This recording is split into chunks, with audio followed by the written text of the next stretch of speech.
சென்னை மாநகர காவல்துறை என்னை கைது செய்ய வந்திருக்கு. நான் இன்னும் கதவு திறக்கல. வழக்கறிஞர்கள் வரட்டும்னு சொல்லிட்டு வெயிட் பண்ணிகிட்ருக்கேன். உடனே திறங்க அப்படின்னு சொல்லியிருக்கிறாங்க. ஒரு 1 மாதம் முன்னாடி அக்டோபர் எண்டில் ஒரு சம்மன் ஒன்று வந்துச்சு ஆதம்பாக்கம் ஸ்டேஷன்லேருந்து. நீங்கள் இந்த வழக்குக்கு வாங்க அப்படின்னு சொல்லிட்டு. அது என்ன வழக்கு அப்படின்ட்டு எடுத்து பார்த்தா, ரெட் அண்ட் ஃபாலோ அப்படின்ட்டு ஒரு படத்தோட தயாரிப்பாளர் புருஷோத்தமன் என்பவர்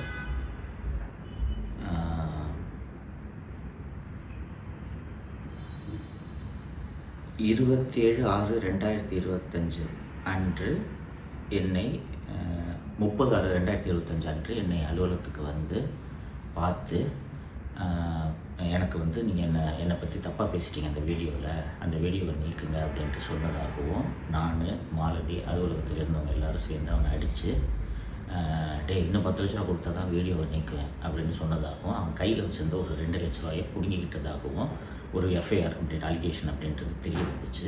உடனே நான் அந்த சம்மனுக்கு பதில் சொல்லும் விதமாக, இது முழுக்க பொய் வழக்கு, இப்படி ஒரு சம்பவமே நடக்கலை, நீங்கள் சொல்கிற அந்த புருஷோத்தமன் யாரோ வரவே இல்லை, இதை என்னோடய விளக்கமாக ஏற்றுக்குங்கன்னு சொல்லிட்டு ஒரு பதில் கடிதம் நான் அனுப்பிச்சிட்டேன்.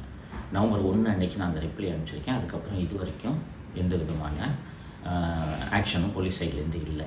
நேற்று நைட்டு சென்னை மாநகர காவல்துறை ஆணையர் திரு அருண் அவர்கள் பினாமி நிறுவனத்தின் மூலம் ஏகப்பட்ட முதலீடுகளை செய்திருக்கிறார் என்ற விவரங்களை வெளியிட்டதும் விடிகாத்தாலே இதே வழக்கில் கைது செய்கிறதுக்கு வந்திருக்கிறாங்க. வழக்கறிஞர்கள் வந்த பிறகு தான் கதவை திறக்க முடியும், வெயிட் பண்ணுங்கன்னு சொல்லியிருக்கேன். இது உங்களுக்கான அப்டேட்.